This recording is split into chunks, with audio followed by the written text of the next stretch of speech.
this man has a speaking engagement, y'all. This man doing a little bit of everything these days. Yeah. Now this question, please forgive me, it ain't got shit to do with shit, but you from New Orleans, I gotta ask you, why the hell does Popeyes taste so much better in New Orleans Probably than it does everywhere else? Cause probably, hey, man, it's weird you asked that.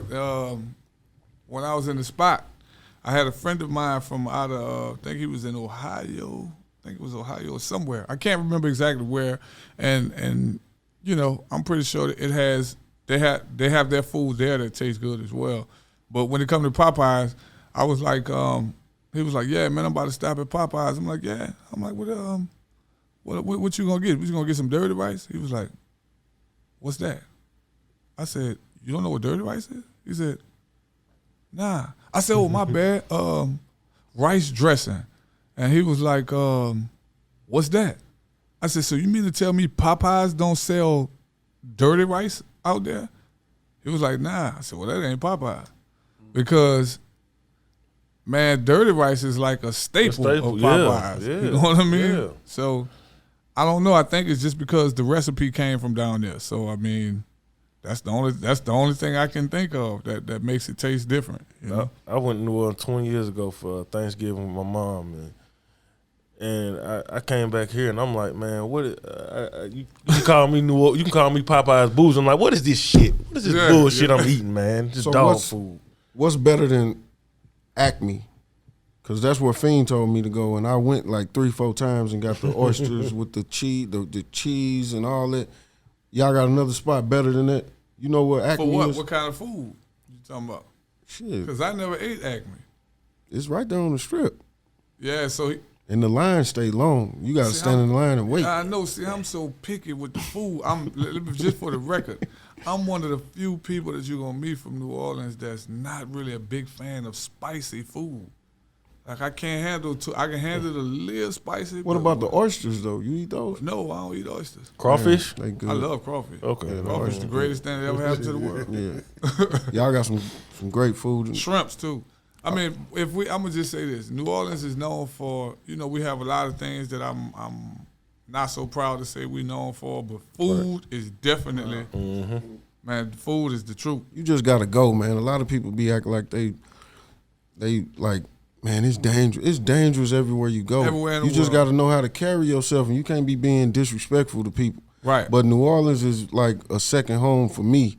Far as the people, the family, the food, the music, the culture, the second line, the basketball games, all that, man. Like, it's a whole way of life, and just the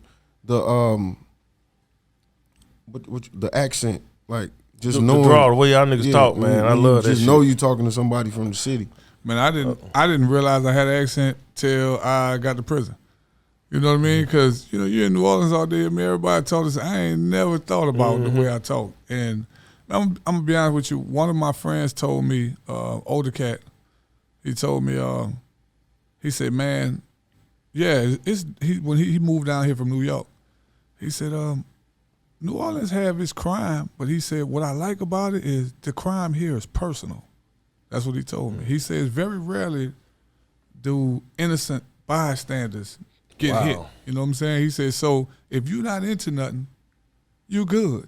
You know what I'm saying? If you ain't into nothing and you out the way, you pretty good. That's something to think about. Yeah. No, it's true, though, because I stayed on the strip. It's like, yeah, you pretty And cool. Man, I ain't have no problem. I walked out of my hotel every day. Ain't nobody Went and got something to eat, got me something to drink, all that, by myself. all the guys that's doing all this stuff, they know each other. They're from the same neighborhoods. You know what I mean? So it ain't like they just targeting random people. Nah, it ain't like that. So have you bumped into Manny Fresh or Birdman or anybody since you've been home? I haven't run into Birdman, but I have ran into Manny. I spoke with Slim, Sugar Slim, Birdman brother. Right. I spoke with him since I've been home. Just called him, check on him, and we had a good conversation. Me and Slim always been cool. I ran into Manny a couple times. Me and Fresh go all the way back. Fresh is who introduced me to the game. Right. When I first got out, he took me out to eat. We went and just chopped it up, man, and talked. And I talked, hollered at his mom. I hadn't spoke with her in a while. And then me and Fresh had to come we had to meet up again when my DJ who came with me to when he passed. My DJ that came with me to Detroit. You the talking first about show, WAP. DJ My WAP. DJ WAP. Yep. He was his best friend, Mm-hmm. and he passed, man, some months back in June, and Fresh was, that was his best friend. So he called me, man. We all kind of met up, all of us who was close to him, and that was a hard time for us. And it's even now, it's still like it's surreal, if it makes sense. It's kind of hard to believe because he was just on a tour with me last year, and he was straight. You know what I mean? And just in a matter of a couple months, his health just deteriorated. And it was hard, man. It's still something that I haven't really thought about. Yeah, WAP. He got his name. He connected to all y'all. When it comes to the sound of New Orleans and bounce music, and he's definitely legendary. Yeah, that's my dude, man. That man been my DJ since I was 11 years old, man. So it was kind of, it was one of them things. I haven't even cried yet. I don't really know how. I haven't really processed it, man. It's like, damn, And when I got the call that was like, yo, y'all need to get over here to the hospital tonight. The doctor don't think he gonna make it through the night. I was like, what? So did WAP get a chance to hear some of the new album? Yeah, he heard the new album about 2 months before he passed. Yep, he came to my house, him and my girl Storm, my homegirl who I used to rap with, and we all went out to eat, man. And that's kind of around that time is when I discovered that something was up with his health. I didn't know, none of us knew, and Fresh didn't know, and we all felt like if anybody would know, Fresh would know because that was Fresh's best friend. You know what I mean? He didn't tell Fresh nothing. He didn't tell Mia, who was another one of his road dogs, because WAP, Manny, Mia X, and a couple other people used to have a rap group in the early 80s called New York Incorporated. You know what I mean? So, yeah, he kind of he didn't really want nobody to worry about him, man. So he kept it from everybody. So have Curtis Jackson reached out to you about these documentaries that he doing? I did one of them, the Hip Hop Homicides. Which episode you on? Yeah, the one about Soulja Slim. That one came out yet? Nah. I don't know. The one with Magnolia Shorty came out. It was the they same. asked me about her too, but I didn't really know enough about her to comment. So I knew of her, but I didn't know. How did that work when they reached out to you about it? Man, I can't even remember how. I think my manager, Russ. Yeah, Russ came to me one day and was like, yo, they want to talk to you about doing. It was either Russ or my wife. One of them came to me was like, they want to talk to you about doing this. And I said, all right. So I actually set the interview up. Well, my wife, I think, set it up at the elementary school where me and Soulja Slim met. You know that's gonna be big, right? When it come out, right? I hope so. No, it's gonna be big because I went on a binge. I think I watched the one about Pop Smoke, Magnolia Shorty, and it was another one. The last one was King Von and Chinks. Yeah, I watched King Von. I haven't watched the one about Chinks, but it's definitely time for that light to be shedded because Soulja Slim, like he Tupac. Yeah, Slim, and what's so crazy is it's weird because I've known Slim since we were in elementary school, literally. And Slim was another person who had a vibrant personality. He was funny as hell. Slim ribbed all day long. And the side of him that a lot of other people saw, or some people claim to have seen, I didn't see that in Slim. But that was probably because I knew him since we were kids, and he didn't show me certain aspects of his personality. Because when he cared about people, he didn't bring certain things around him, right? So, Slim was a solid cat. Slim was wild, man, and just funny as hell. Slim used to always tell me, what Slim used to always say, wow, you trying to save these niggas. I used to be like, man, whatever. Walk off. All right, whatever. He just was crazy, man. So let me just say so much of crazy stuff to me. I just shake my head, walk off. So a lot of people don't know that Soulja Slim was a barber. Man, Slim was a barber. We used to call Slim ice cream back in the days. Slim was a barber. Slim had a hell of a vocabulary. If you really listen to his songs, his vocabulary was sharp. Mm-hmm. See, people listen to the style and the content, and they lose sight of the fact that this dude's vocabulary was something serious. Something serious. Slim said, Slim nigga gonna kill you. Kill who? That's not so. Because I got the mentality of coming to the United States. Then his flow was rapid.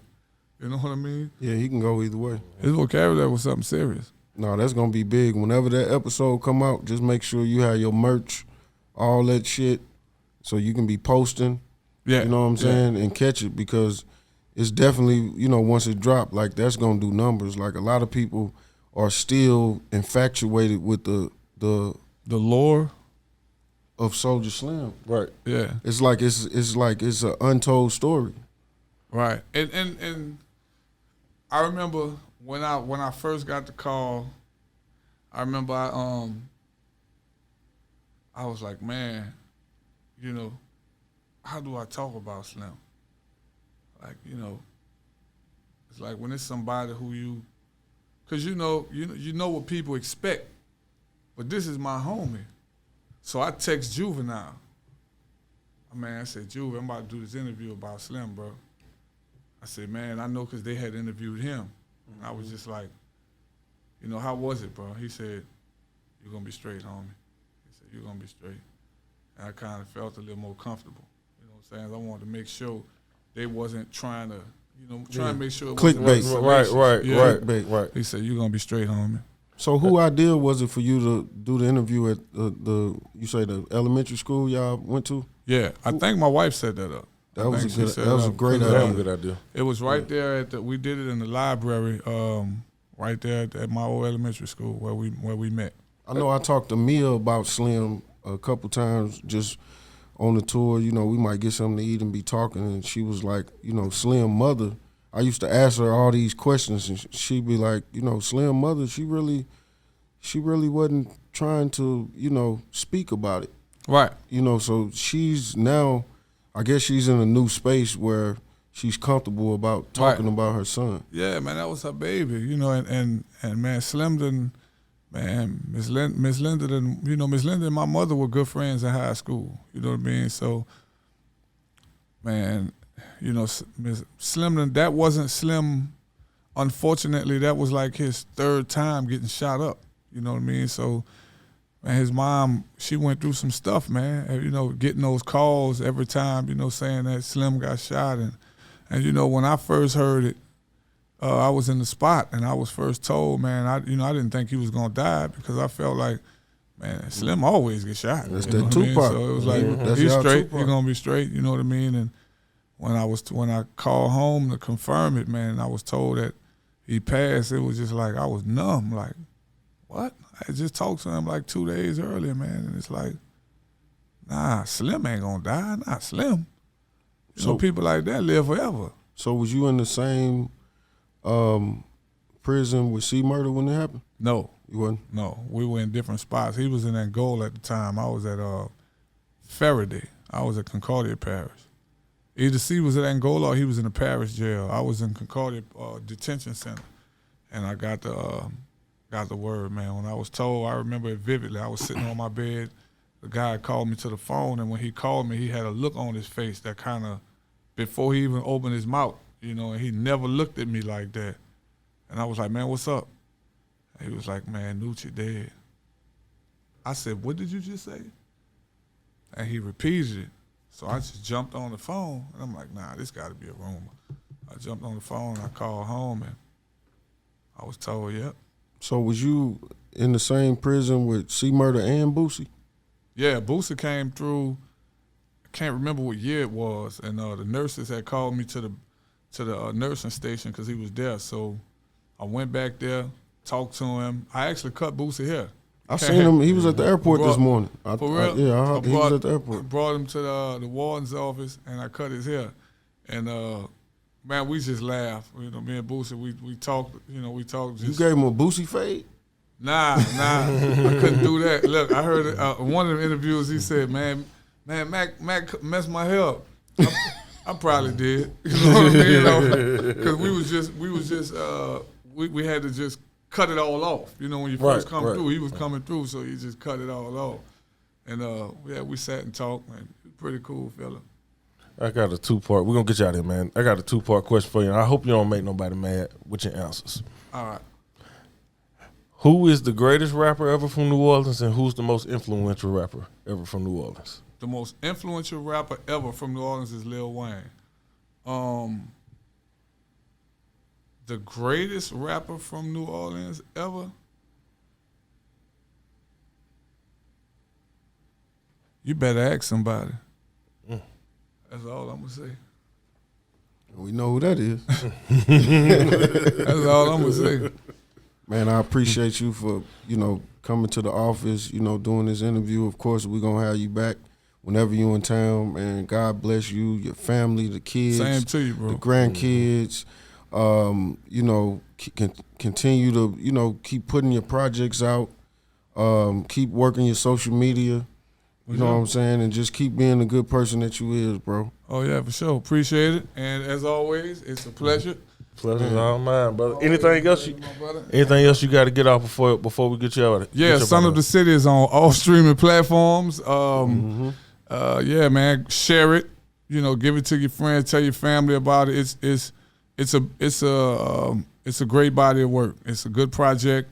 Sonically, message-wise, it's grown folks' music. You know what I mean? So for all of y'all who like real lyrical content, real positive messages, you know what I mean? Want to get because every now and then we all need a little escape from the bull crap, from the, what can I say, bullshit? Yeah, absolutely. You get a little escape from the bullshit and you want to really hear something that's going to be uplifting your soul, Son of the City is It's not, I listened to the project like 3 times in a row. It's not too much profanity. I think it might be 1 or 2 songs maybe. Yeah. The features. Yeah, and I cursed probably 1 time. Yeah, it's not no cursing. It's definitely a vibe, and it come on and it goes off, and you like, man, start it back over. Yeah, need some more, and that's how I wanted. I wanted it short and sweet, man, and so Son of the City is here. The next one should be out in about 2 months, so y'all be looking for that. Ready to hit the road. You say you're gonna be dropping how many albums within 2 years, or you say? Oh, I got a gang of them. I wrote over, I told you I wrote a bunch of songs while I was in prison, and none of my songs are trendy, so they're not like, they don't have a time limit on them or as to when, because, if you make songs about the stuff that's happening right now, the trends, then it kind of die out. Nah, my stuff is about real life stories about people who, what people go through and different things that people experience. Some of them my own, some of them what I watch others experience. And so be on the lookout. Got more coming. And where can the people find you on social media? You can find me on social media, on Instagram at Mac Phipps Official. At Mac Phipps Official. There it is. Ladies and gentlemen, we thank y'all for tuning in. For Mac, my partner is always Bishop, No Beard Chris. We appreciate y'all. We out here. Out here.